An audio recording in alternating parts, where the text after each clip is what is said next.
dünyaya dinlemeyi öğretmek istiyorum. Ve buna her şeyden önce kendimizi dinleyerek başlamalıyız. Bu sözlerin sahibi Evelyn Glennie. Evelyn Glennie dünyanın ilk solo perküsyonisti. Ama Evelyn'i bütün diğer müzisyenlerden ayıran bir şey daha var. Evelyn duyma engelli. 8 yaşında duyma yetisini kaybediyor Evelyn ve 12 yaşında öğretmenine ben perküsyon öğrenmek istiyorum ve müzikle ilgilenmek istiyorum diyor. Öğretmeni ona diyor ki ama sen sağırsın, sen müzikle uğraşamazsın diyor. O da şöyle bir cevap veriyor.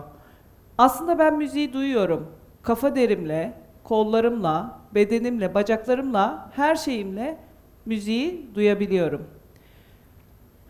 Perküsyon eğitimine 12 yaşında başlıyor ve Royal Akademi'ye, İngiliz Kraliyet Akademisi'ne eğitimine devam ettirmek için girmek istiyor Evelyn.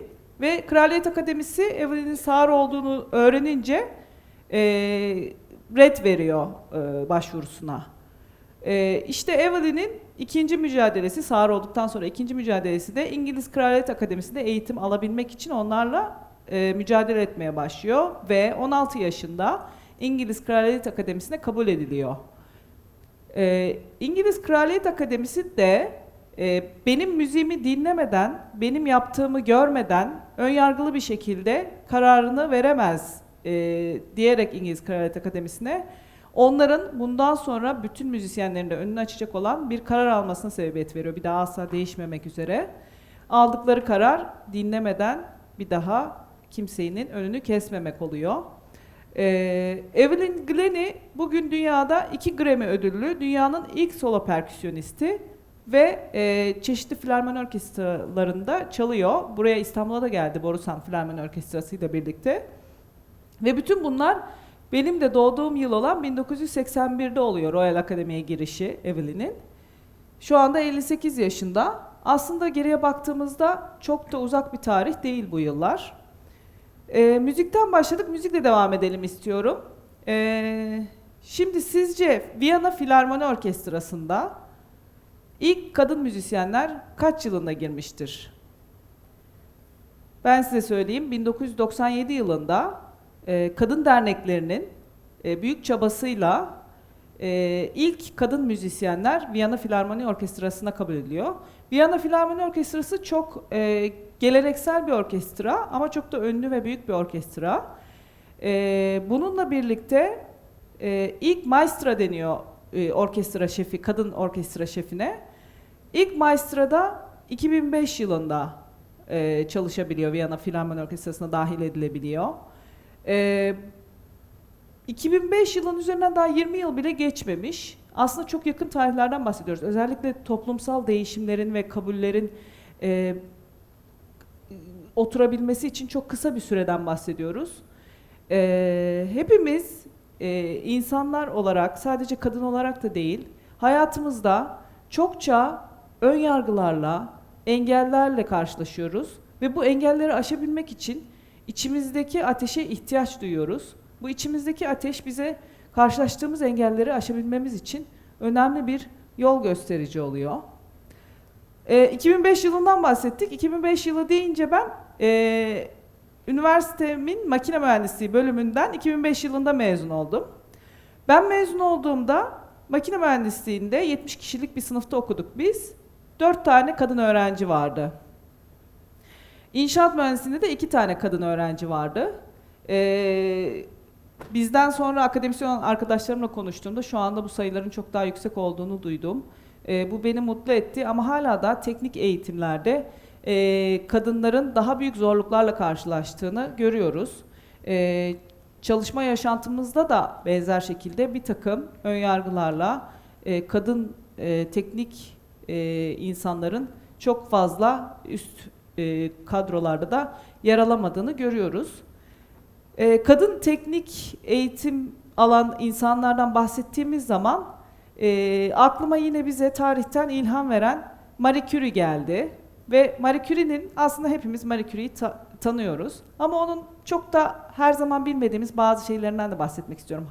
Yaşam hikayesinden ve bize ilham veren, içindeki ateşi hiç nasıl söndürmediğinden birazcık bahsetmek istiyorum. Marie Curie 1900'lü yıllarda yaşıyor ve Polonya'da dünyaya geliyor. 1900'lü yıllarda Polonya Çarlık Rusyası'nın yönetimi altında bir ülke ve Polonya'da o zaman Çarlık Rusyası'yla yönetilen ülkede Ruslar haricinde teknik eğitim almak yasak. Devletin önemli kademelerine veya önemli teknik işlere Rusların gelmesini istedikleri için ve Marie Curie aynı zamanda teknik eğitim almak istiyor ve özel şehirden şehire gezici olarak seyahat eden, gizli çalışan bir teknik liseye kaydoluyor. Ve o yıllarda eğitimini almaya başlıyor. Bununla birlikte Marie Curie'nin ablası da Fransa'da tıp eğitimi alıyor. Ablasının tıp eğitimi alabilmesi için öğretmenlik yapıyor. Çünkü maddi imkansızlıkları var aile olarak. Kendisi öğretmenlik yapıyor, ablasına sponsor oluyor. Sonra ablası eğitimi tamamladıktan sonra da Marie Curie Sorbonne Üniversitesi'ne giriyor. Ve orada eğitim alabilmesi için de ablasından destek almaya başlıyor. Burada maddi imkansızlıklardan bahsederken soğuk havada giyecek kıyafet olmadığı için kat kat üstünü giyiniyor. Birilerinden üzerine bir takım kıyafetler alıyor. Ve Marie Curie Avrupa'nın ilk profesör kadın unvanını alıyor Sorbonne Üniversitesi'nde. Bununla birlikte herhangi bir laboratuvarı yok ve aslında biraz da kadınların da çok fazla kendi alanda ilerleyebileceğine inanmadığı için o dönemdeki insanlar kendisine bir laboratuvar bile tahsis edilemiyor. Çatısı dökük, kulübeden bozma bir laboratuvarda Marie Curie çalışmalarına devam ediyor. 1903 yılında fizik dalında ilk Nobel ödülü alan kadın unvanını alıyor.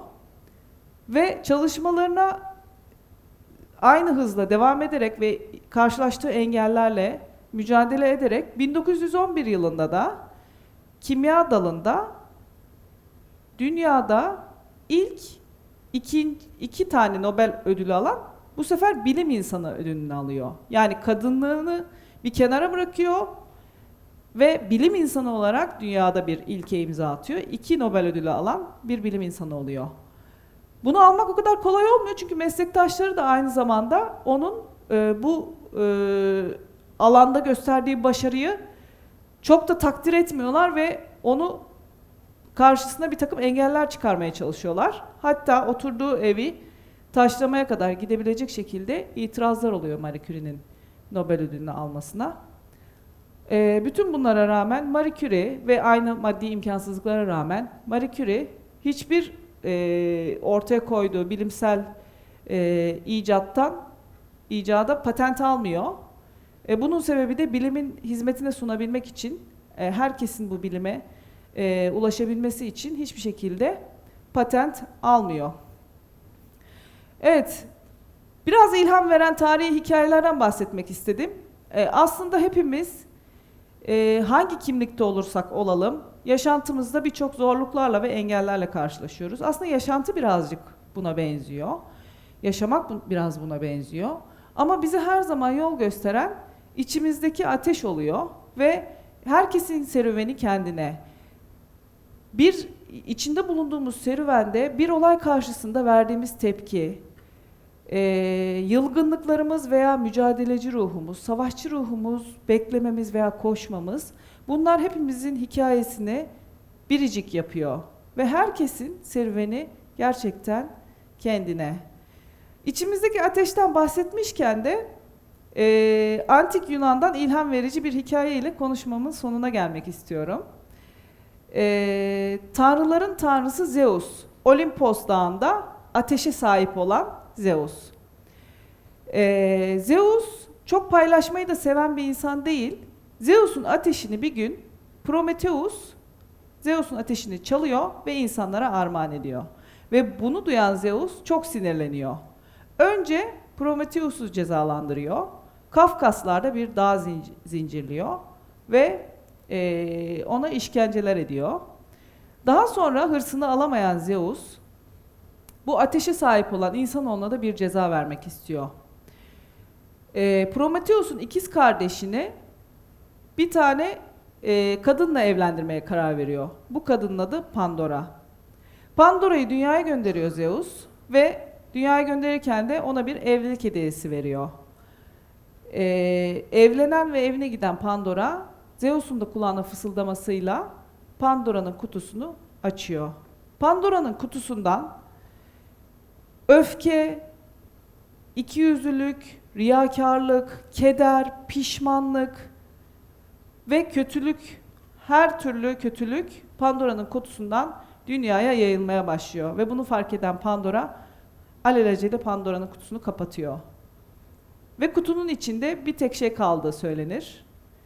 İçimizdeki ateşi devamlı olarak bizi bu yaşam mücadelesinde bizi ayakta tutacak ateşi körükleyebilecek tek şey. Pandora'nın kutusunda umut kalıyor sadece. Hepiniz umutla ve sevgiyle kalın, içinizdeki ateşi söndürmeyin.